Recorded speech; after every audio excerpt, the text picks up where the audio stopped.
자, 2025년도, 우리 4월 달에 실시한 국가직 해설 강의 설명하도록 하겠습니다. 자, 해설 강의의 목적을 좀 보셔야 돼요. 해설 강의의 목적은 문제를 어떻게 푸냐보다는 이런 문제가 등장하니까 앞으로 우리 어떻게 대비해야 되겠다라는 개념을 살피는 게 해설 강의의 목적이에요. 거기에 따라서 문제의 자세한 설명보다는 어디에 초점 맞출 거냐면 이런 문제가 나왔을 때 어떻게 대처해야 되는지에 초점을 맞춘 수업이 되겠습니다. 좀 더 세세한 문제풀이 원하시는 분들은 밑에 있는 자료, 같이 동봉되는 자료들을 봐주시면 감사하겠습니다. 자, 일단은 넘어가 볼게요. 25년도입니다. 자, 중요한 해입니다. 왜 중요한 해냐면 2024년도까지의 우리 공무원 시험과 2025년도부터의 우리 공무원 시험에는 변화들이 생겼습니다. 제가 수업 중간에 계속해서 말씀을 드렸습니다만 다시 한번 처음 들으시는 분들을 위해서 다시 한번 말씀을 드리면 자, 변화는 크게 세 가지가 되는 건데 첫 번째는 어휘 문제로 봤을 때는 어휘 문제가 줄어들고 하나만 더 어휘 문제가 나오는 분야가 2024년도까지 시험에서는 그냥 전 범위 어떤 영역에서든 간에 어휘가 등장했다라면 앞으로는 문제의 수도 약간 줄어들고 하나만 더 공무원 업무와 관련된 어휘들이 많이 등장할 거다. 됐죠? 그리고 문법 문제에서도 영장 문제 하나 좀 쓸데없는 형태들은 다 집어치우고 자, 전 세계적으로 통용되는 문법 문제의 형태들이 주로 나올 거다. 무슨 얘기냐? 토익을 봐보신 분들이라면 쉽게 이해하실 수 있어요. 토익 형태의 문법 문제로만 나올 거고 중학교 때, 고등학교 때 봤던 우리 중간고사나 기말고사에서 봤던 그런 형태의 문법 문제는 등장하지 않고 토익 형태로만 등장할 겁니다. 다시 말하면 빈칸 넣기 문법과 밑줄 쳐놓고 틀린 부분 찾으라는 문법이 등장을 할 겁니다. 그리고 독해에서도 자, 기존의 주제 고르기 문제 같은 것들, 기존의 순서 고르기 같은 문제들은 계속해서 등장을 하겠지만 뭐가 드러난다? 공무원 업무와 관련된 글들이 많이 등장을 하겠더라. 대표적으로 뭐가 있을 거냐면 민원 편지나 혹은 공공기관의 소개 글 같은 것들이 굉장히 많이 등장을 하게 될 겁니다. 라고 제가 바뀔 거라고 미리 말씀을 드렸었고 이번 시험에 똑같이 적용이 됐었습니다. 그래서 이 수업을 들으시면서 그렇구나가 아니고 그냥 수업하는 대로 잘 따라오시면 돼요. 제 역할이 그거잖아. 그죠? 문제가 이렇게 바뀌었네, 이렇게 나오겠네. 그럼 거기에 맞춰서 여러분들을 대비시켜 드리는 게 제가 하는 역할이 되겠습니다. 됐어요? 특히 요번에 새로 나온 우리 에듀피드에 새로 나온 모의고사집에서는 그 신유형을 완벽히 반영한 문제들이 나와 있으니까 자, 국가직 보시고 또 지방직 준비하시는 분들 그 모의고사를 꼭 다시 한번 들어보셔야 돼요. 이번에 새로 나온 모의고사지 꼭 한번 풀어보시고 강의도 들어보셨으면 훨씬 더 큰 도움이 되실 겁니다. 됐나요? 자, 바로 넘어갈게요. 자, 간단히 일단 설명을 드렸어요. 자, 이렇게 나올 겁니다. 어휘 문제, 빈칸과 동의어 문제로 두 문제, 한 문제로 앞으로 계속 고정적으로 나올 가능성이 가장 높습니다. 합쳐서 한 세 문제 정도. 그 다음 문법 문제도 빈칸과 틀린 부분, 밑줄 쳐놓고 틀린 부분 찾으라는 문제로 기본적으로 몇 문제, 빈칸 한 문제, 틀린 부분 두 문제로 거의 고정적으로 등장을 할 겁니다. 자, 그리고 나서 생활영어도 빈칸 문제로 등장할 건데 여기서 잠깐 말씀드리면 생활영어도 참 말씀드렸듯이 어디 업무와 관련된 내용들이 나올 가능성이 가장 높습니다. 그리고 나서 독해 쭉 등장을 할 건데 자, 독해에서 포인트 잡으셔야 돼요. 내용일치 문제도 자, 업무와 관련된 내용. 그럼 업무와 관련된 내용이 뭐라고? 기본적으로 민원 편지. 하나다. 공공기관의 자기소개. 이런 글들이 주로 등장을 할 겁니다. 마찬가지로 등장할 거고 특히 목적 문제가 이전보다 많이 늘어나게 될 겁니다. 됐죠? 그 다음 나머지는 무관한 문장 한 문장, 문장 삽입 한 문장, 순서 고르기 한 문장 정도 가장 기본으로 등장할 거고 빈칸 채우기인데 여기서 중요한 건 요렇게 묶어보자.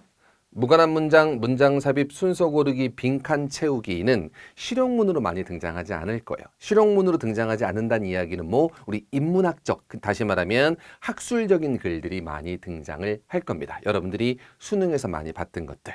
자, 그래서 지금 이 얘기를 그렇구나 하고 바로 알아들으신 분도 있을 거고 좀 뭔 얘기 하시는 분도 있는데 문제 보면서 하나하나 차근차근 더 설명을 드릴 겁니다. 바로 넘어가죠.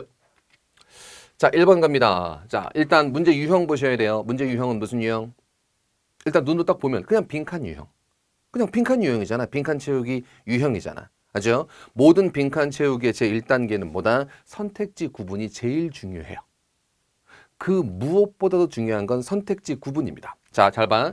이 문제를 보고 여기 문제를 읽어도 그저 한글로 된 문제를 읽어도 이게 문법 문제인지 독해 문제인지 어휘 문제인지 구분할 수가 없어요. 그렇잖아. 일단 길지는 않으니까 독해는 아니라고 보셔도 무방할 것 같긴 하다. 근데 선택지 1번, 2번, 3번, 4번을 봤더니 품사가 다 명사예요. 이러면 선택지의 품사가 다 같으면 이건 무슨 문제가 된다? 이건 어휘 문제가 되는 겁니다. 어휘 문제라는 건 다른 말로 하면 의미 추론이 되겠죠.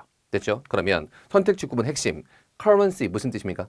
굉장히 중요한 단어인데 이거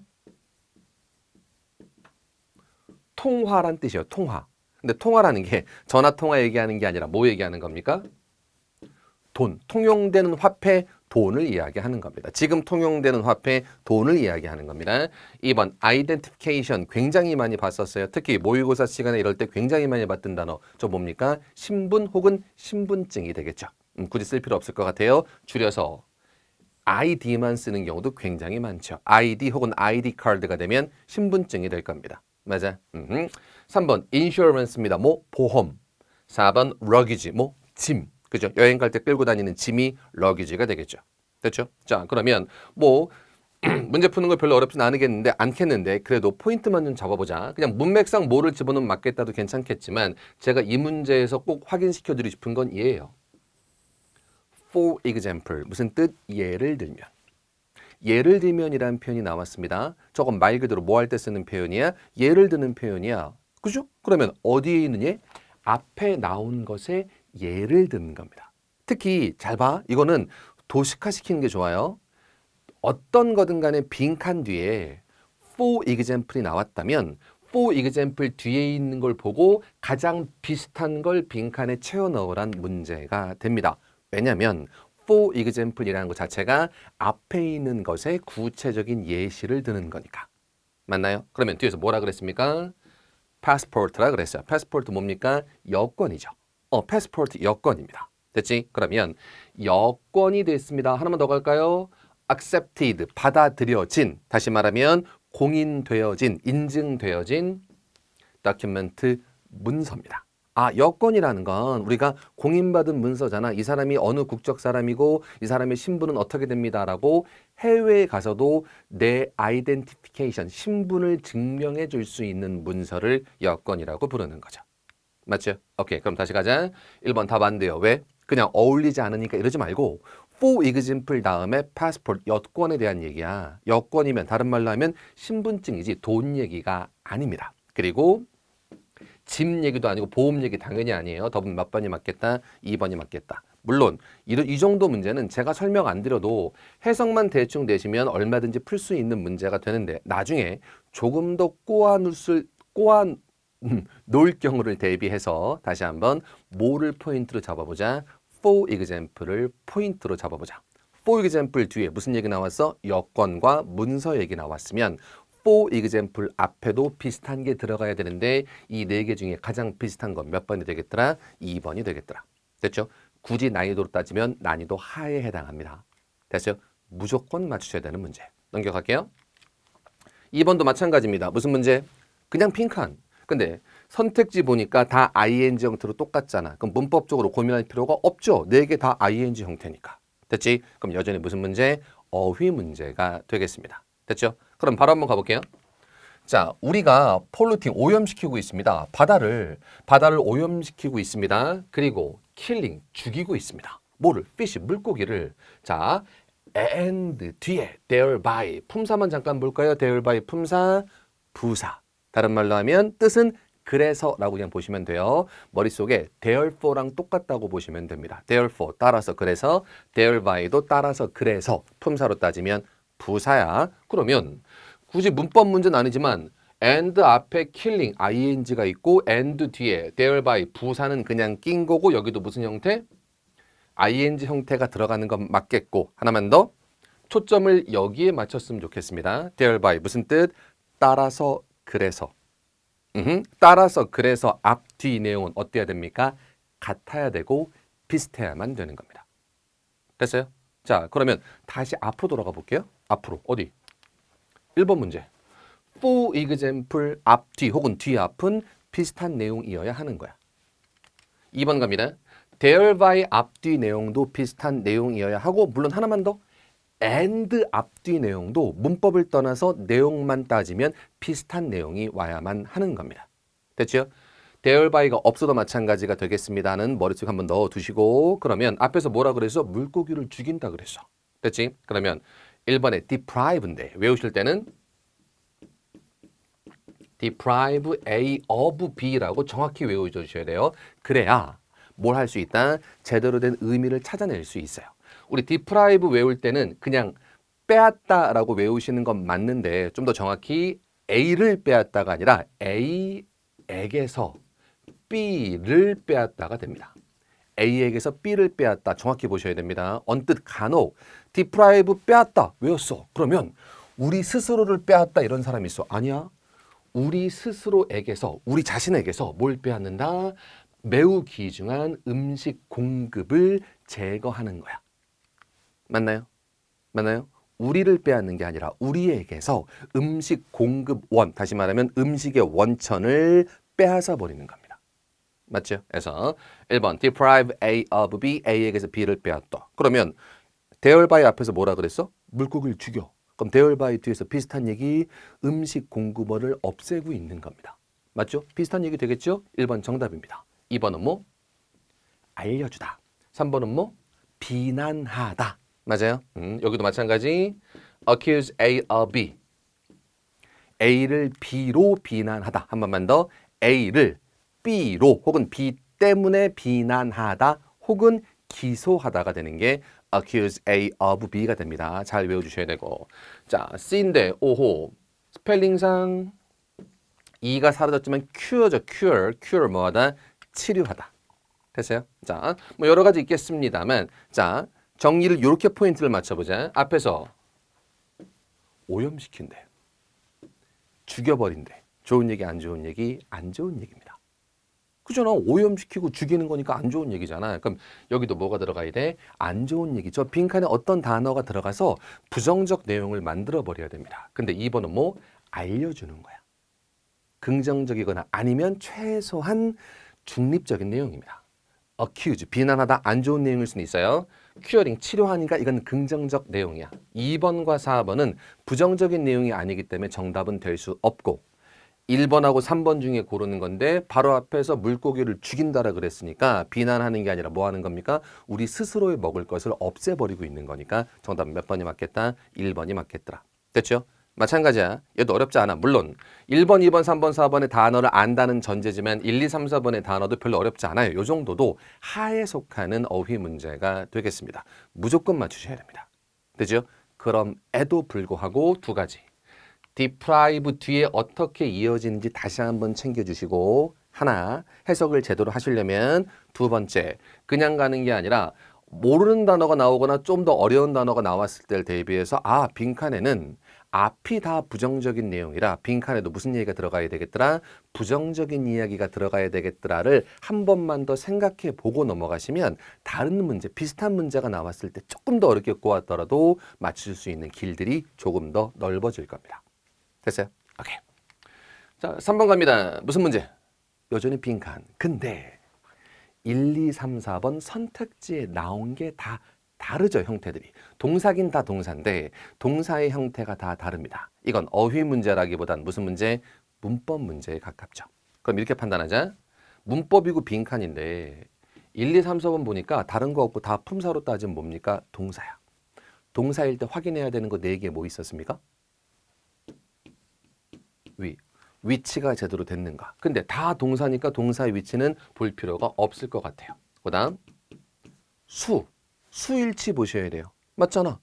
동사니까 동사의 체크리스트가 머릿속에 있어야지 뭐 확인하신다? 위, 수, 제, 태. 기억나요? 위, 수, 제, 태. 자, 문제 풀 시간에 굉장히 많이 반복했습니다. 위, 수, 제, 태 확인하셔야 되는데 수일치는 단수 복수인데 조동사, 조동사, 조동사, 조동사로 시작하니까 조동사는 수일치랑 관련이 없죠. 그죠? 볼 필요 없다는 얘기야. 그 다음 위수체 시제 보셔야 됩니다. 됐어? 자, 그러면 1번, 2번, 3번, 4번 보시면서 시제가 구분되십니까? 자, 이건 배운 게 떠오르셔야 돼요. may 무슨 동사? 조동사. 맞아요? 조동사. 다음에 뭐가 붙었어? have pp. 자, 수업 시간엔 제가 뭐라고 말씀드렸냐면 그냥 줄여서 조해 피라고 말씀을 드렸었어요. 조해 피. 얘는 뭐다? 과거입니다. 조해 피는 과거입니다. 맞아. 그러면 1번 다른 거 떠나서 지금 시제만 따져보자고. 조해 피니까 1번 과거. 2번도 여전히 과거. 왜? 조해 얘가 pp가 되니까. 맞죠? 자, 4번의 우드는 조심하셔야 돼. 얘는 현재, 미래, 과거 다 돼요. 그럼 일단 넘어가자. 4번. will입니다. will. 얘는 뭐가 될까? 시제가 미래죠. 그렇잖아. 일단 구분해놓고 넘어가야 돼. 됐어요? 자, 구분해놓고 넘어가시는 게 맞겠습니다. 자, 그럼 시제 받고 마지막 태. 그지? 이 문제 하나 풀어드리는 건 별로 중요하지 않다고요. 이 문제를 통해서 원칙을 마련해 놔야 돼. 그 원칙은 뭐냐면 이 문제는 선택지 1, 2, 3, 4번을 보니까 동사의 형태를 고르라는 문법 문제입니다. 하나. 맞죠? 그럼 두 번째. 동사의 형태를 고를 때는 무작위로 그냥 보일 때까지 계속 마구잡이로 덤비는 게 아니라 체크리스트를 맞춰가야 되는데 그게 뭐다? 위, 수, 재, 태. 맞죠? 근데 다 동사니까 위치 보실 필요 없고 다 똑같은 위치잖아. 자, 그다음 다 조동사로 시작하니까 단순지, 복순지, 수일치 보실 필요 없고. 그럼 시제와 태만 보시면 되겠는데 시제는 대충 이렇게 나왔어요. 하나 더. 태는 뭐가 있습니까? 능동태. 하다, 지가 하다와 수동태, 되어지다, 당하다라는 의미가 있죠. 됐지? 그러면 구분해보 가자. 1번 들어가면 능동태야, 수동태야? 반드시 대답을 하셔야 돼요. 능동태야, 수동태야? may, have been pp가 되니까 bpp가 들어가네. 과거 지워졌네. 이건 뭡니까? 수동이죠. 2번 들어가면 능동이야, 수동이야? 조동사 have 그냥 pp입니다. 그냥 have pp는 뭐? 이건 능동이죠. 그럼 1번과 2번의 차이점, 물론 의미의 차이점도 있겠습니다만 1번은 수동, 2번은 능동이죠. 3번 들어가면 능동이야, 수동이야? 이건 수동이죠. 왜? 비동사 플러스 pp가 되니까. 4번 들어가면 여전히 비동사 플러스 pp가 되니까 수동이 되겠네요. 맞나요? 자, 그러면 위에 문장 읽어보자. 자, with worth라는 게 있나 봐. 당연히 뭔지 모릅니다. 컴마 찍고 명사 나왔어요. 그럼 명사, 컴마, 명사는 무슨 격? 동격. 같은 거란 얘기야. with worth는 뭔가 이름이고 얘는 리테일러, 소매업자입니다. 소매업자가 뭐죠? 물건을 직접 파는 사람, 소비자한테. offering online grocery shopping. 온라인으로 식료품 쇼핑을 제공하는 리테일러, 소매업자입니다. 됐죠? 이 사람이 says 말합니다. It has discovered. 그것이 발견했다고. 그래서 회사 같다. 그 회사가 발견했어요. Some staff. 어떤 직원들이 후부터 가로 are paid a salary. 뭐를 받는 직원들? salary. 봉급을 받는 직원들이. 됐습니까? 빈칸 paid인데 자 일단 태를 한번 봐보자. 능동태일까 수동태일까? 단서는 바로 앞에 나왔습니다. 이미 월급을 받는 직원들이라고 얘기했어요. 됐지? 그럼 마찬가지야. 충분히 직원들이 주는 걸까 받는 걸까? 여전히 받는 겁니다. 그죠? 월급을 받는 직원들이 있겠죠. 그죠? 이 사람들이 충분히 주는 거야 받는 거야? 받지 못했다라는 의미가 맞는 것 같은데 됐죠? 굳이 더 따지면 자 충분히라는 부사로 사용됐고 여전히 뭐가 없습니까? 목조가 없으면 수동이 맞아요. 자 그러면 뭐 하나 지우자. 2번 하나 지우셔야 돼요. 이유는 2번은 능동이니까 준 게 아니야. 충분히 받지 못했답니다. 맞죠? 이렇게 요거 하나. 그러면 하나 더. In recent years 최근에입니다. 최근에라는 건 언제입니까? 앞으로야? 아니죠. 최근이라는 건 좀 전의 과거부터 지금까지 혹은 좀 전 과거도 괜찮아요. 나 최근에 잠을 좀 못 잤어 란 이야기는 언제입니까? 과거부터 지금까지거나 혹은 과거를 뜻하기도 하겠습니다. 맞잖아. 최근에가 미래를 의미하진 않잖아요. 그러면 자 지저분하니까 지워보자. 아이고 잠시만요. 오케이. 지저분하니까 지워보서 계속 가보자. 일단 문맥상 충분히 돈을 주는 게 아니라 받지 못했다니까 2번 능동 지우셔야 되고요. in recent year, 최근에니까 미래는 아니기 때문에 4번 지우셔야 됩니다. 됐죠? 그리고 나서 1번과 3번 남았을 때 어쩔 수 없이 의미로 판단하셔야 되는데 자, may, have, pp는 무슨 뜻? 뭐뭐 했을지도 모르겠더라. 그러면 1번 들어간 무슨 뜻? 얘네가 발견했어. 얘네가 충분한 돈을 받지 못했을지도 모른다는 사실을 발견한 겁니다. 됐습니까? 그래. 돈이 나가긴 나갔는데 최근에 별로 이렇게 많이 지급되지 못한 거야. 그러니까 직원들 입장에서는 충분히 받지 못한 걸 수도 있겠죠. 오케이. 자, 3번 가면 잘 봐. would는 굉장히 여러 가지 의미가 있는데 자, 보자. 여기 대시입니다. 보이세요? 오케이. 주어 동사 다음에 that 다음에 주어 동사 나올 때 would를 쓰면 얘는 뭐가 됩니까? 과거, 기준, 미래예요. 이 말이 좀 어렵죠? 다른 말로 하면 시제일치라고도 이야기하는데 이런 거예요. 저는 내일 놀러 갈 겁니다. 시제는 미래. 이때는 will 쓰면 돼요. 제가 지금 여러분한테 얘기하는 거야. 저 내일 놀러 가요. 제일 놀러 갈 거예요. 그러면 미래입니다. 그죠? 근데 잘 봐. 친구가 어제 얘기했습니다. 자기 앞으로 놀러 갈 거라고. 그죠? 친구가 얘기했어. 어제 얘기한 거야. 나 내일 놀러 갈 거라고. 그러면 봐봐. 지금 제가 놀러 갈 겁니다. 그러는 건 현재 기준의 미래고 어제 얘기했어. 나 내일 놀러 갈 거라고. 그럼 뭐야? 과거 기준의 미래죠. 맞아요? 이게 조금 어렵습니다. 그래서 접속사 that 뒤에 나오는 would는 과거 기준의 미래를 의미하게 되는 거예요. 그래서 얘가 들어가게 되면 자, 앞으로 많이 못 받을 것이다라는 걸 발견했습니다인데 그럼 얘도 뭐가 돼? 과거 기준이든 뭐든 얘도 미래의 의미가 가능해요. 그러면 1번하고 3번 비교하자. 1번은 과거, 3번은 과거 기준의 미래. 근데 여전히 최근 몇 년간이란 말이 써 있으면 언제 가야 돼? 과거로 가는 게 맞죠. 정답 몇 번이 맞겠습니까? 1번이 맞겠습니다. 조금 어려워요. 왜 어렵냐면 3번의 의미를 명확하게 잡아내기가 조금 어렵습니다. 자, 다시 한번 앞으로를 위해서. 자, 무슨 문제? 문법 문제. 하나, 두 번째, 동사의 형태를 고르란 문제. 그러면 뭐 위수, 제태 차근차근 가시는 게 맞아요. 그지? 근데 자, 위치랑 수는 보실 필요가 없고 자, 시제를 보고 싶은데 자, 조회피 과거, 조회피 과거. 얘는 여러 가지가 가능한데 that 주어 동사 뒤에 붙는 would는 과거 기준 미래니까 어쨌든 앞으로 뭐뭐 할 것이다라는 의미야. 됐어요? 그리고 얘는 미래. 근데 최근 몇 년간이란 말이 있었으면 과거나 혹은 과거부터 지금까지가 되는 거야. 맞습니까? 따라서 4번 될 수 없습니다. 그리고 3번도 안 돼요. 왜? 과거 기준 미래가 아니라 과거부터 지금까지거나 과거를 얘기하는 거예요. 시제가 맞지 않습니다. 3번하고 1번 둘 다 2번하고 1번 둘 다 과거니까 가능은 하겠는데 자 2번은 뭐? 능동이니까 문맥상 돈을 주는 게 아니라 충분히 받지 못했다니까 몇 번이 맞겠다? 1번이 맞겠다. 다시 한번 쭉 체크해 드렸어요. 자, 한 번 더 확인하자. 무슨 문제? 문법이고 그 중에서도 동사 형태 뭐 확인하신다? 위수, 제태 확인하신다. 이때 우리 수업 중에 잘 안 배운 개념 하나만 that 주어 동사의 would는 뭘 뜻한다? 과거 기준의 미래. 한 번만 더. that 주어 동사의 would는 뭘 뜻한다? 과거 기준의 미래를 의미한다. 되셨나요? 오케이. 거기까지 갑시다. 정답 1번. 자, 4번 갑니다. 뭐 이건 별로 설명드릴 것도 없긴 합니다. 자, 무슨 문제? 아이고야. 무슨 문제? 생활영어 문제고 빈칸입니다. 됐어요? 생활영어 빈칸인데 자, 제가 여러분들 잘 보이시라고 이렇게 편집을 해놨습니다만 실제 시험 보신 분들은 알겠습니다만 이거 뭐로 나왔냐면 카톡 형태로 나왔어요. 그지? 그래서 어떤 사람이 이렇게 얘기하고 어떤 사람이 이렇게 얘기한다는데 카톡 형태는 뭐든 간에 A, B 두 사람이 대화하는 겁니다. 별로 어렵진 않습니다.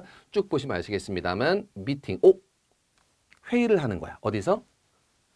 City Hall, 시청, 스텝, 직원과 하는 겁니다. 뭐 공무원 업무와 관련되는 거, 특히 미팅 잡는 얘기들, 회의 잡는 것들 얼마든지 할 수 있는 내용이겠죠. 업무 관련된 내용들입니다. 자, 됐고요. 캘린더 달력 체크해 보겠대요. 오해했습니다. 실수했습니다. 자, 미팅은 몇 시에 있습니까? 오후 2시에 있습니다. That's right. 괜찮습니다. 자, you know, we don't have to go to City Hall. 오, 너 알고 있지. 우리가 굳이 City Hall, 시청으로 갈 필요가 없다는 것. 맞죠? For the meeting. 미팅을 위해서 굳이 갈 필요가 없다는 건 너 알고 있지? 라고 얘기했어요. 자, 이때 표현 하나만 don't have to 무슨 뜻? 할 필요가 없다. don't have to 할 필요가 없다. 핑크 하나 나왔습니다. It's sometimes more convenient. 가끔은 더 편리하기도 합니다. 라고 되어 있습니다. 자, 그냥 내용상 푸셔도 별 문제는 없는데 자, 다시 한번. 어쨌든 이것도 무슨 문제? 빈칸. 그리고 내용상 빈칸에 알맞는 거 고르란 문제야. 항상 머릿속에 있으셔야 돼요. 모든 빈칸은 기본적으로 앞뒤 내용과 비슷한 거 찾으라는 거야. 한 번만 더. 모든 빈칸은 흐름도 흐름이지만 앞뒤 내용과 비슷한 거 찾으라는 거야. 앞에서 뭐라 그랬습니까? 바로 앞에서 굳이 갈 필요는 없다라고 얘기했습니다. 맞아? 그러면 1번 가자. 뭐라고? 온라인 미팅. 온라인 미팅이면 굳이 갈 필요가 없는 거겠죠. 인터넷에서 줌으로 하면 되는 거니까. 맞아? 2번 가볼게요. Reply to the email. 메일에 답장 보내는 겁니다. 됐죠? 3번 갑니다. I didn't receive your text message. 문자 못 받은 겁니다. 4번 갈게요. I don't have another meeting today. 오늘 다른 미팅이 하나 더 있습니다. 자, 분명히 뭐에 대한 얘기야? 미팅에 대한 얘기야. 회의에 대한 이야기입니다. 하나 더. 근데 굳이 갈 필요가 없는 회의야. 그러면 1번, 2번, 3번, 4번 중에서 굳이 갈 필요가 없는 회의는 뭐가 되겠습니까? 1번이죠. 그렇죠? 오케이. 그래서 1번 넣고 집어넣으면 너무 잘 돼. 이 함정에 빠지시면 안 돼요. 무슨 함정? 정답이 1번이래? 1번 넣고 했더니 해석이 너무 잘 돼. 오케이, 알겠어. 넘어가. 이러시면 실제 문제에서 틀릴 가망성이 조금 있어요. 그지? 그래서 이런 문제를 풀 때도 그냥 1번 넣으니까 어울리는데 이렇게 하지 마시고 자, 어쨌든 무슨 문제? 빈칸이야. 모든 빈칸은 기본적으로 빈칸 앞뒤랑 비슷한 내용이 들어가야 되는데 빈칸 앞에서 뭐라 그랬냐면 미팅은 미팅인데 굳이 갈 필요가 없는 미팅입니다. 굳이 내가 뚜벅뚜벅 걸어서 갈 필요가 없는 미팅이야. 그러면 가장 비슷한 건 몇 번? 1번이 되겠다. 이렇게 비슷한 거 골라주셔야지. 그냥 1번 들어가서 어울린다 이러시면 안 돼요. 왜냐하면 다른 것도 어울리는 것들이 충분히 생길 수 있어요. 하지만 모든 빈칸은 비슷한 거 고르는 겁니다. 맞아요? 오케이, 거기까지. 자, 갑니다. 5번 갈게요. 비슷한 문제가 쭉 나왔습니다. 근데 얘는 업무와 관련된 건 아니네요. 제가 봤을 때 얘는 무슨 문제냐면 다른 거 다 필요 없고 요거 알아볼 수 있냐? 저게 무슨 뜻인지 너 알 수 있니? 라고 물어보는 겁니다. 이걸 좀 느렸으면 Who is it by? 라고 물어보는 거예요. 이때 줄여서 who's라고 그냥 줄인 거죠. Who is it by? 이거 무슨 뜻입니까? 그냥 외우지 마시고 자, 특히 원칙을 좀 지켜주셔야 나중에 적용이 가능합니다. 자, 무슨 문? 의문문. 그럼 주어가 어디 있습니까? 얘가 주어입니다. it, 그것은. 여기서 그것이라는 건 위에서 얘기했습니다만 책 얘기하는 거예요. 요거 하나.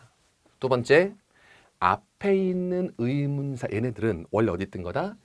뒤에서 끌려 나가는 거예요. 그죠? 원칙을 지켜야 대충 해석하는 거 말고 안 되면 그냥 외우는 거 그거 말고 원칙을 지켜야 돼. 의문문은 비동사 뒤에 조동사 뒤에 있는 게 주어고 그럼 주어부터 해석하셔야 돼. 그것이. 그리고 앞으로 나간 의문사는 뒤에서 튀어나간 겁니다. 맞아요? 그러면 by who, 누구에 의한 것이니가 직역. 그 책은 누구에 의한 것이니가 직역. 맞아? 의역하면 뭐? 야, 그 책 누가 쓴 거야? 라고 물어보는 거죠. 그렇잖아. 그 책 누가 쓴 거야? 라고 물어보는 거잖아. 요거 하나야. 그럼 빈칸이야. 그래서 그녀가 이것도 썼잖아. 그거 말고 다른 것도 썼잖아. 이렇게 되는 거잖아. 됐어? 그럼 넘겨가자. 아이고, 밑에 있죠? 1번, 2번, 3번, 4번인데 1번 무슨 뜻? 이미 다 읽었어. 2번 가자. 이 사람이 author, 별표 author 하나 때문에 답입니다. author 무슨 뜻? 작가. 이 사람이 작가야. 메일이라는 사람이 작가야. 린 메인의 아니구나. 린의 자, 린 리라는 사람이 작가야. 됐지? 3번은 원래는 내 거야. 4번은 내 친척들 중에 한 명이야 라고 써 있습니다. 됐나? 정답 몇 번이 맞겠다? 2번이 맞겠다. 됐죠? 다른 거 다 필요 없이 뭐 물어보는 거야?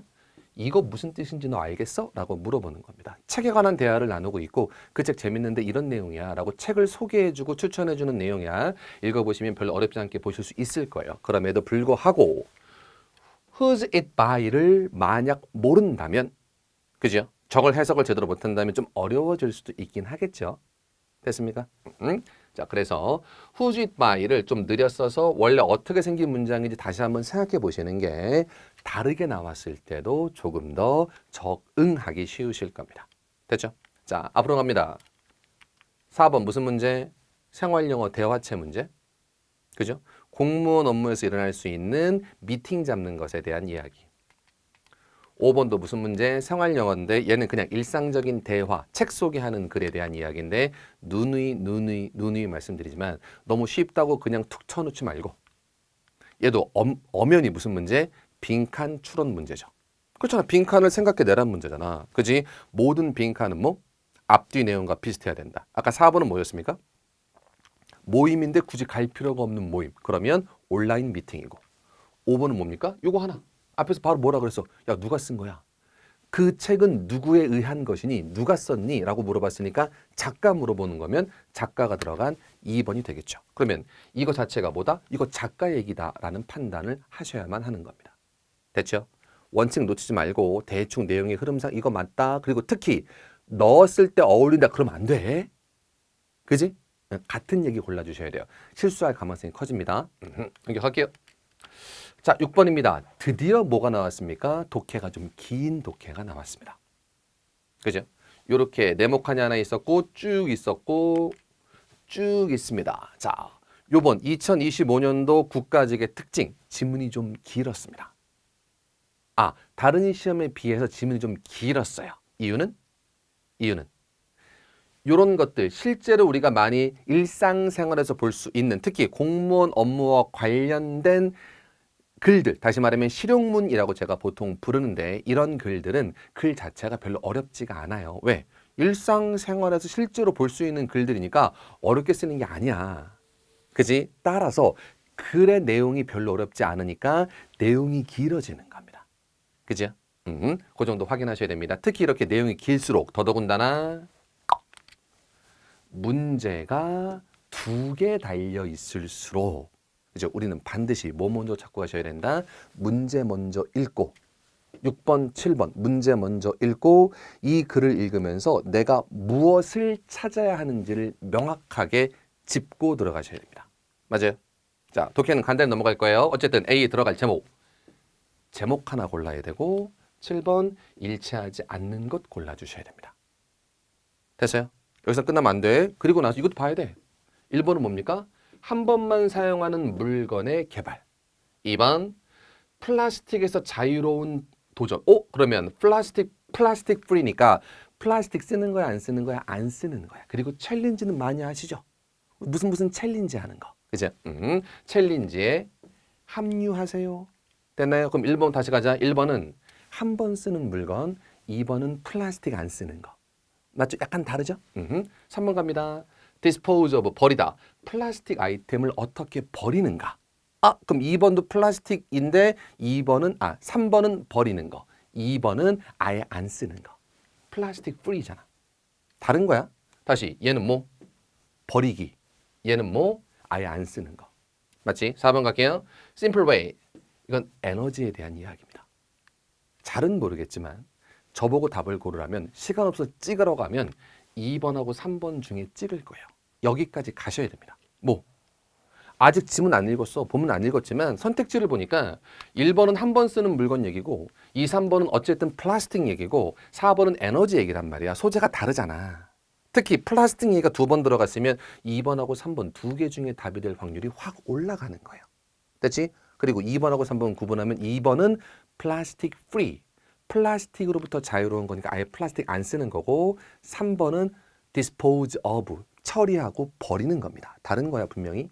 자, 7번 요거는 읽어보시고 계속 갈게요. 앞으로 갑니다. 자, 전체적인 내용만 간단히 파악해보자. 매년 in July에 전 세계 사람들이 aim, 목표를 합니다. exclude, 배제하는 거야. 빼는 거야. 뭐? common plastic waste item. 일반적인 플라스틱 쓰레기 아이템들을 exclude 뭐 하는 겁니까? 배제하는 겁니다. 빼버리는 거야. 됐죠? 목표를 가지고 있습니다. From their daily life. 그들의 일상 삶에서 이미 답은 나왔어요. 뭐에 대한 이야기고 플라스틱에 대한 이야기고. 됐죠? 버리는 거야? 아예 exclude, 아예 빼버리는 거야? 아예 빼버리는 겁니다. 버리는 게 아니라 아예 exclude, 배제하고 안 쓰는 거란 말이야. 됐지? 그러면 6번 갑니다. 플라스틱에 대한 이야기니까 몇 번 빼고 1번 빼고 4번 빼고 2번하고 3번 중에 고르시는데 지저분하다 다 지우자. 왜 안 지워지냐? 2번하고 3번 중에 고르는데 플라스틱을 exclude, 아예 배제하고 안 쓰는 거니까 플라스틱 프리가 될 것 같아요. 정답 몇 번 가시면 돼요? 2번 가시면 됩니다. 됐어요? 그리고 나서 이해 가는 겁니다. 됐지? 자, 내용 일치 문제는 많이 풀어드리진 않을 거예요. 그냥 세세하게 잘 읽으시면 돼요. 자, 앞으로 돌아가서 확인만 좀 해보자. 자, opt 뭐하다? 선택하다. 외우실 때는 opt for 외우셔야 돼요. opt for 선택하다. instead 중간에 들어갔습니다. 혼자 부사예요. instead는 혼자 부사야. 조심하셔야 돼. 대신에 opt for 선택합니다. reusable containers, 컨테이너 용기, 그릇. 재생 가능한 그릇을 선택하는 겁니다. 뭐 대신에? 플라스틱을 완전히 배제시키고 플라스틱 쓰는 거 대신에 재생 가능한 걸 쓰는 겁니다. 혹은 made from biodegradable이라고 써 있습니다. 아, 그러면 봐봐. 이건 단어가 좀 중요하니까 grade는 무슨 뜻? 등급. 맞죠? 그래 등급이잖아. 그럼 봐라. 쉽다. 업그레이드는 등급을 올리는 거죠. 더 좋게 만들다. degrade는 원래는 등급을 낮추는 거야. 등급을 낮춰서 뭐하다? 분해하다. degrade 분해하다. degrade 분해하다. 맞아요? 그러면 biodegradable은 무슨 뜻입니까? 생물학적으로 분해 가능한. 쉽게 얘기하면 그냥 자연 상태에서 놔두면 그냥 썩어 없어지는. 그렇잖아. 그럼 플라스틱은 자연 상태에서 그냥 두면 썩어 안 썩어? 안 썩잖아. 종이는 썩죠. 그래서 요즘에 플라스틱, 비닐도 플라스틱이야. 우리 비닐 봉투 주는 대신에 뭘 주는 겁니까? 종이 봉투를 주는 거죠. 종이 봉투는 뭐 되니까? biodegradable 하니까. 이해되세요? 요 단어만 좀 챙기자. 그래서 자, 자연 분해가 가능한 물질들로 만들어진 것을 opt for 뭐 합니까? 선택합니다. 요조는 좀 중요한 표현이라 제가 좀 설명을 몇 개 드렸습니다. 자, 똑같은 얘기 나오고 있습니다. 하나만 더. year round 무슨 뜻? 1년 내내. 더 갑니다. 얘는 언제 시작했습니까? 2011년도에 웨스턴 오스트레일리아 호주에서 시작을 했고 이러이러한 게 있대요. 됐지? 단어 하나만. saturate 뭐하다? 포화시키다. 포화시키는 게 뭐야? 가득 차게 만들다. PP가 됐으니까 saturated 가득 채워지는 겁니다. 됐죠? 그래서 stop 멈추는 거야. The earth 지구가 becoming further saturated with plastic material. 플라스틱으로 saturated 가득 차는 걸 stop 막는 겁니다. 됐어요? 이렇게. 자, 넘겨갈게요. 자, 많은 물건들이 디자인되어져 있습니다. 사용되어지도록 한 번만. 그리고 버려지도록. 많은 물건들 한 번 쓰고 그냥 버리세요. 대표적인 거 뭐 배달시켰을 때 오는 그릇 같은 거. They fill up. 그들이 채웁니다. bin, 깡통. 여기서는 쓰레기통 같아. in home. 집에 있는 거, 학교에 있는 거, 직장에 있는 거, 거리에 있는 거, 전 세계 도처에 있는 쓰레기 깡통들을 가득 채우고 있습니다. 왜? 한 번 쓰고 버리니까. 그죠? 저도 약간 반성하게 되는데 저희 집에 있는 쓰레기통, 그러니까 재활용 포함해서 재활용도 어차피 버리는 거잖아. 거기서 뭐가 제일 부피를 많이 차지합니까? 플라스틱이 부피를 제일 많이 차지하죠. 속이 비어있는 그릇 용도로 많이 사용되니까. 아무리 구긴다고 해도 어쨌든 부피가 있잖아요. 그죠? 우리는 도울 수 있습니다. 성취함으로써 목표를 having the world without plastic. 마지막에도 명확히 나왔어요. 플라스틱 안 쓰는 겁니다. 그죠? 그대로 나왔고요. 그 다음에 네가 할 일, 이거 보고 이게 뭐야? 챌린지야. 너 여기 도전해봐. 여기에 체크하고 이거 하는 거에 도전해. 맞죠? 그리고 나서 플라스틱 프리라는 단어도 명확하게 나왔습니다. 여전히 정답은 앞에서 플라스틱 프리가 맞는데 이미 앞에서 풀고 넘어왔어야 돼요. 그리고 나는 참가할 것입니다 라고 써 있는데 1번 하루 동안, 2번 일주일 동안, 3번 한 달 동안. 됐죠? 4번 무슨 뜻? 네 번째에 있는 걸. 지금부터 on 무슨 뜻? 계속. 이때 on 혼자 계속이야. from now on은 지금부터 계속. 다른 말로 하면 앞으로 쭉이라는 의미가 되겠네. 됐어? 오케이. 그러면 자, 7번 갑니다. 일치하지 않는 것 고르랍니다. 최대 한 달 아닙니다. 최대 어디야? from now on. 쭉. 계속도 있으니까 정답은 4번 되시겠습니다. 됐어요? 오케이. 여기까지만 가자. 자, 전체적인 글에 대한 이야기인데 이건 뭐에 대한 글입니까? 사회운동 혹은 환경운동이라고 볼 수도 있겠죠. 사회적 운동이고 환경운동이잖아. 이런 거 하잖아. 너도 참여해봐. 라고 붙이는 겁니다. 이런 것도 어디 관공서에 이렇게 붙어 있고 많이 이런 것들 하거든. 동사무소 이런 데 주민센터 가면 무슨 운동에 참여하세요. 이런 글들이 써 있거든. 그거 나온 겁니다. 됐죠? 그래서 그냥 보지 마시고 이렇게 우리 관공서에서 벌이는 캠페인 혹은 그냥 일반 단체에서 벌이는 캠페인 같은 업무 관련된 내용들도 나올 수 있겠습니다. 맞죠? 좀 더 크게 보면 쓰레기 처리에 대한 글이기도 하죠. 그 정도로 보셔도 좋겠습니다. 이 정도 문제 난이도는 뭐 이것도 하예요. 이 정도는. 넘어갈게요. 자, 8번, 9번 갑니다. 요게 좀 어려웠어요. 재밌는 건 뭐냐면 얘는 글이 좀 어려워. 그리고 제가 봤을 때 문법적으로 좀 이상한 것도 중간에 끼어 있어. 그럼에도 불구하고 문제 푸는 건 굉장히 쉬운 겁니다. 다시 한번. 말이 좀 이상해. 글 좀 어려워. 왜냐하면 어려운 단어들이 많이 섞여 있어요. 우리가 평상시에 거의 안 쓰는 단어들이 어려운 단어들이 좀 섞여 있습니다. 그럼에도 불구하고 문제 푸는 건 쉽습니다. 그죠? 그럼 뭘 택하실래요? 어려운 거 평상시에 안 쓰는 단어 꾸역꾸역 다 외울래? 필요 없어요. 여기 있는 단어. 자, 컨슐러라는 단어인데 무슨 뜻입니까, 저거? 저거 영사란 뜻이에요, 영사. 대사관이 있고 영사관이 있잖아. 근데 영사란 뜻입니다. 혹은 영사관이란 뜻이야. 그죠? 저 단어 외울 필요 있다, 없다? 없어요. 왜 없냐가 중요해. 갑니다. 특히 문제가 2개 이렇게 달려있을 때는 문제부터 보자고. 문제에서 저 단어의 의미를 요구하지 않는다가 핵심이야. 그지? 더더군다나 실제 시험을 볼 때 모르는 단어가 나왔어. 찾아볼 거야, 어떻게 할 거야? 그럴 수가 없잖아. 모르는 단어 나오면 그냥 스킵이야. 그지? 우리는 문제만 풀면 되는 사람들입니다. 목적을 분명히 하셔야 돼요. 그죠?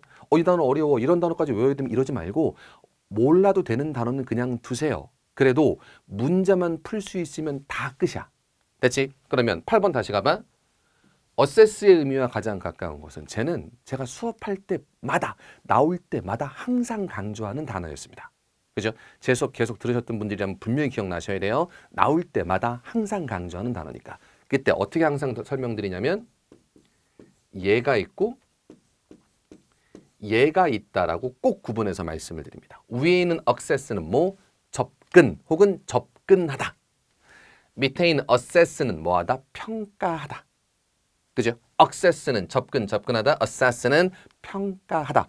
비슷하게 생겼고 발음도 비슷하기 때문에 헷갈리는 단어지만 2개 반드시 구분하셔야만 되는 단어입니다. 됐어요? 그럼 assess, 평가하다. 위랑 상관없습니다. 업그레이드, 금방 했네. 급을 올리다. 프롤롱, 롱만 보세요. 롱 무슨 뜻? 긴. 프롤롱, 연장하다. 길게 만들다, 연장하다. 자, 밸류만 보세요. 밸류, 가치. 이밸류에이트, 가치를 평가하다. 정답은 3번. 렌더, 얘 뭐랑 똑같다가 제일 쉽다? make랑 똑같다가 제일 쉽습니다. 그럼 뭐하다? 만들다. 뭐뭐 하게 하다, 하게 만들다. render, make. 됐죠? 그러면 assess, 평가하다니까 정답은 몇 번? 3번 가시면 좋겠네요. 그렇죠. 됐죠? 이건 내용이랑 상관이 있어? 없어? 없어요. 됐나? 그리고 나서 목적만 고르면 돼요. 마찬가지야. 누누이 말씀드렸어요. 뭐? 선택지 구분. 모든 객관식은 지문의 내용, 본문의 내용을 다 요구하지 않아. 그렇잖아. 그 중에서 내가 필요한 것만 골라내면 되는데 여기서 핵심은 내가 뭐가 필요한지를 미리 알고 있어야 돼. 지문의 내용을 완벽하게 이해해야만 문제를 풀 수 있는 게 아니잖아. 문제에서 요구하는 정보 하나만 있으면 문제를 풀 수 있는 거잖아. 그러려면 문제를 보는데 그냥 문제를 먼저 읽자가 아니라 선택지를 구분하는 게 핵심이라고. 그럼 1번 다시 갈게요. give, 주다. direction, 뭡니까? 지시사항. 지시사항을 주는 거야. 누구에게? To the consulate. consulate 모르겠어요. 외우실 단어 아니야. 그래서 저 영사 밑에 있는 부영사인데 몰라도 돼. 중요한 건 누군가에게 디렉션을 주는 거야. 지시를 해주는 겁니다. 맞아? 2번 갈게요. 설명하는 겁니다. How to file. 파일은 저도 몇 번 설명드렸습니다. 우리 파일이란 단어 되게 익숙해요. 왜냐면 컴퓨터 할 때 파일이라고 부르잖아. 근데 파일이 뭐로 잘 쓰인다? 특히 편지에서 동사로 잘 쓰입니다. 그죠? 그럼 동사로 쓰이면 보통 두 개. 뭐하다? 정리하다. 하나만 더 제출하다. 얘도 실용문 보려면 굉장히 자주 나오는 표현이다 라고 몇 번씩 말씀드리는 단어입니다. 됐죠? 그러면 파일 어떻게 제출하는지 컴플레인트 별표 얘도 많이 했는데 우리 보통 불평 이렇게 많이 외우시는데 특히 민원 편지에 굉장히 자주 등장을 하고 민원을 보낼 때 그 민원이라는 의미의 단어가 있는 게 컴플레인트죠. 됐죠? 그러면 민원을 제기하는 방법에 대해서 설명하기 위해서. 됐죠? 그럼 다시 가자. 1번은 뭐? 지시사항을 주는 거야. 2번은 뭐? 민원 제기하는 거야. 3번 갑니다. 레이아웃. 큰 틀을 잡다. 큰 계획을 세우다. 뭐? employment process. employment는 뭐? 고용. process는 과정. 고용 과정에 대해서 큰 틀을 그려주기 위해서. 며칠 날 면접 보고 며칠 날 합격자 발표 이렇게 큰 틀을 그려주는 게 레이아웃입니다. 그래서 계획을 잡다. 우리 사람들 뽑는데 이 과정이 어떻게 되는지 큰 틀, 특히 스케줄 정리를 해주는 겁니다. 레이아웃, 스케줄 정리하다, 큰 틀을 잡다. 4번, 발표하다, 뭐를? 오프닝 아워, 문 여는 시간. 그죠? 그러면 다시 줄게요. 다시 한번 목표를 명확하게 해야 돼. 이 글 어려워요. 왜냐하면 처음부터 좀 어려운 단어들이 나와. 근데 제가 봤을 땐 쓸데없는 단어들입니다. 외우면 당연히 더 좋겠지만 안 외우셔도 상관없는 단어들이 등장해. 왜 대사관이 있고 영사관이 있고 이렇잖아. 그지? 근데 대사관, 영사관인데 대사관은 보통 많이 아는데 우리 영사관은 잘 몰라요. 우리가 특히 외국 생활을 많이 하지 않는 이상은 그럼에도 불구하고 그 단어 몰라도 상관없다. 왜? 왜? 우리 필요한 것만 찾아가면 되는 거니까. 됐어? 그러면 9번에 다시 봐요. 아까 8번 이미 풀었어. 9번 다시 봐. 9번. 누군가에게 지시를 하는 겁니다. 2번. 컴플레인트, 뭐 민원을 제기하는 방법. 민원 제기할 때는 어디 가서 서류 써서 이러고 써서 민원 제기하세요. 이때 파일, 동사 무슨 뜻? 제출하다. 됐죠? 컴플레인트 무슨 뜻? 민원. 4번은 뭐? 고용 과정. 5번은 뭐? 문 여는 시간. 다 달라. 지시사항, 민원, 고용, 문 여는 시간. 됐어요? 바로 갑니다. Counselor Services가 있대. 뭔지 몰라. We welcome all feedback. 우리는 모든 피드백들을 환영해. 우리한테 답변해 주는 거 좋아. 어디에 대해서? 우리 서비스에 대해서. 뭔지 모르겠지만 뭔지 모르는 건 과감히 날려. 우리의 서비스에 대해서 피드백 주는 거 우리는 항상 환영이야. Whether you receive them in the UK, 영국이건 아니면 다른 embassies, 뭐 대사관에서 받든지 간에 상관없이 우리는 항상 피드백 주는 거 환영해. 됐나? 자, 그 다음 High Commission over Consulate Abroad라고 써 있는데 모르셔도 됩니다. 그죠? 이때 High Commission이라는 건 그 대사관 중에 무슨 뭐였더라? 그러니까 대사관이랑 비슷한 거야. 얘도 영사관인데 부영사가 존재하는 건 이런 단어 모르셔도 돼. 이때 몰라도 된다는 건 어디 있냐면 잘 봐. A, B, or C 요 세 가지 쭉 얘기하고 있는 건데 중요하지 않아요. 더 가봐. Tell us, 우리한테 말해줘. When you get things wrong. 잘못된 것들을 얻었을 때, 뭔가 잘못됐을 때. So that, 그래서 we can assess, 평가하다, 개선하다, 우리의 서비스. 자, 컨슬러는 단어 모르고, 하이 커미션 뭔지 모르고, 컨슬레이트 뭔지 몰라도 어쨌든 야, 피드백 좀 줘. 우리가 우리의 스스로의 서비스를 평가하고 우리가 뭐 할 수 있게? improve, 개선할 수 있게. 맞아? 몇 들어갈게요? 컴플레인트 하고 싶다라면. 그죠? 뭐? 불평을 하다. 특히 관공서의 입장으로 들어가면 민원을 제기하다. 이거 잘못됐어요. 고쳐주세요. 민원 제기하는 거잖아. 우리 서비스 필요 없고 우리 서비스에 대해서 당신이 받은 서비스에 대해서 민원을 제기하고 싶다라면 자, 당신이 해결하는 걸 돕고 싶어. 그죠? 아주 quickly possible, 가능한 빨리 돕고 싶어. 그죠? 그 밑에 나오는 거 문법적으로 조금 잘못된 게 있는 것 같아요. 그 대충 설명하면 그래도 네가 요건 밑줄 on behalf of 대신해서 무언가를 다른 사람들을 대표해서 네가 민원을 제기한다라면 그러면 그 사람들의 동의서가 좀 필요하긴 해. 하지만 이건 해석으로만 그냥 넘겨갈게요. 문법적으로 조금 잘못됐어요. 자, 그리고 컴플레인트의 디테일들을 보내주시기 바라겠습니다. 분명해요. 뭐에 대한 이야기? 컴플레인 혹은 컴플레인트에 대한 이야기입니다. 뭐? 민원 제기에 대한 이야기입니다. 됐어요? 오케이. 그럼 정답 몇 번이 맞을까? 2번이 맞겠습니다. 다시 한번. 컨슐레이트 뭐라고? 영사, 부영사.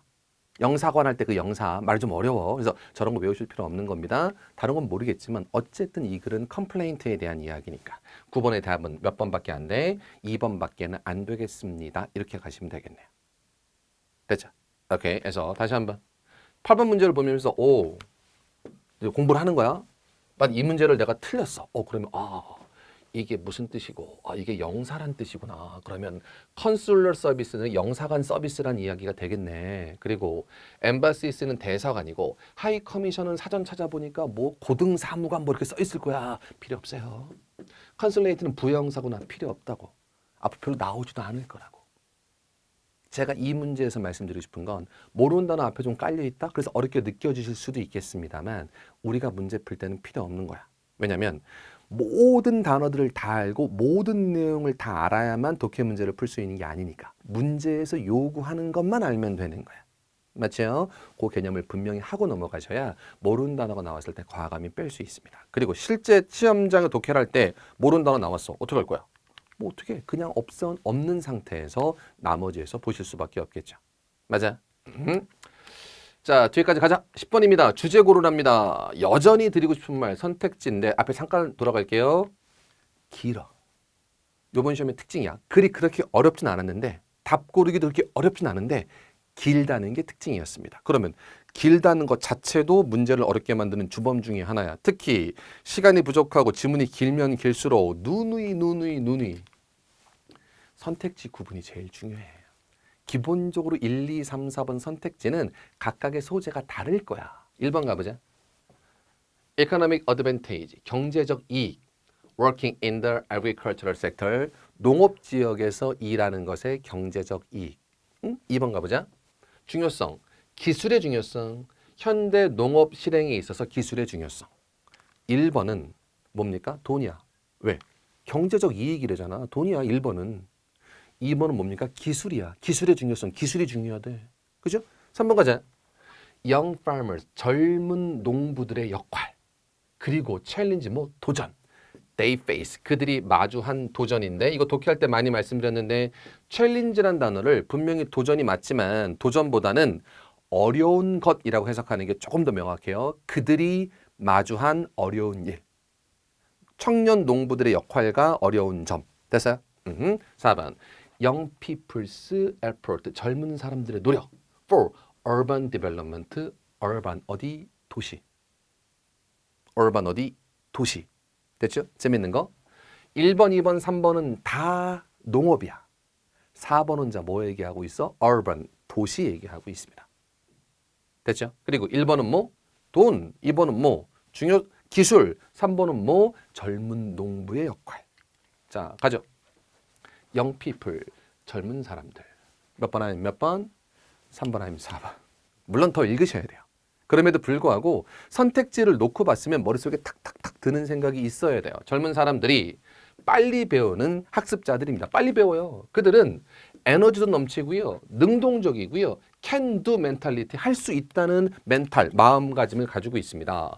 기분의 밑줄 준 거야, 받은 거야? 기분, 받은 겁니다. 기분은 주어진 거니까 받은 거야.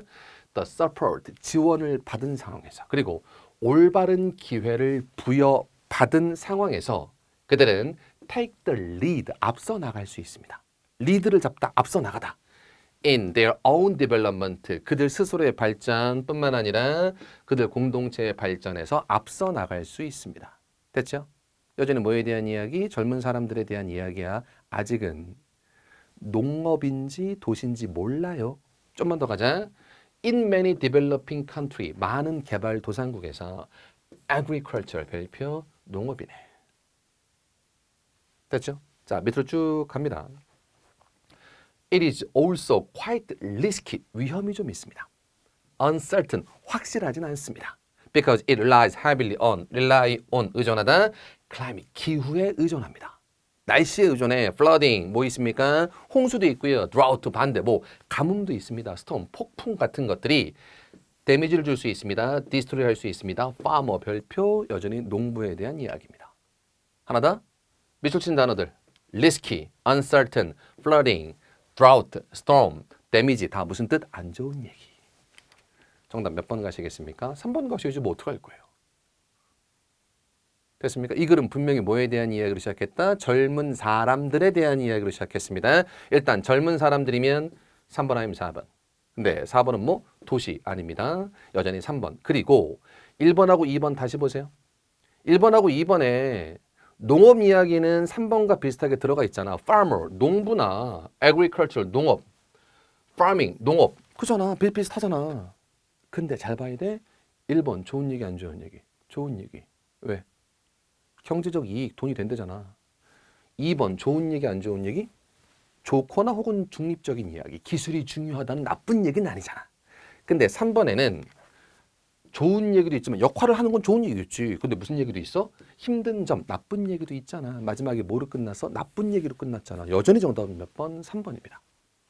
포인트, 찾아내야 되는 포인트를 몇 가지 말씀을 드리는 거예요. 제발 바보처럼 하나하나 다 읽으면서 하나하나 다 찾고 이런 건 문제풀이가 아니야. 문제는 우리가 필요한 정보를 싹 뽑아 가셔야 됩니다. 문제 풀 때는 조금 영악하셔야 돼요.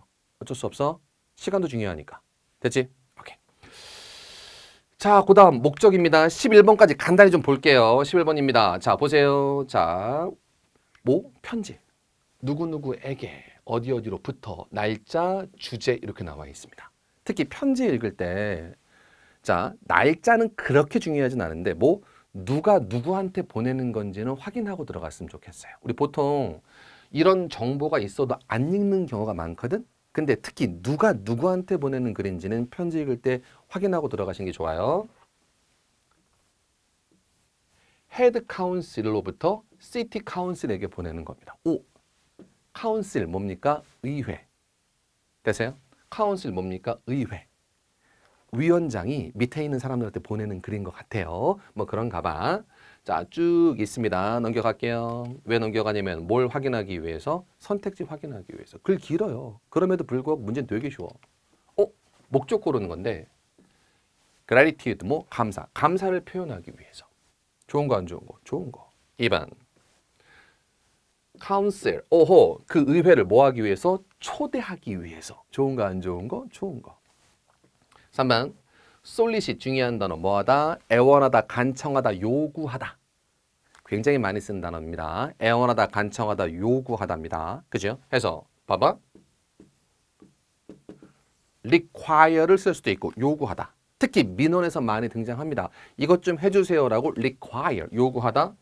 비슷한 거. request, 요구하다. 혹은 옆으로 쓰자. ask, 요구하다. 또 많이 나오는 게 뭐 있습니까? 예.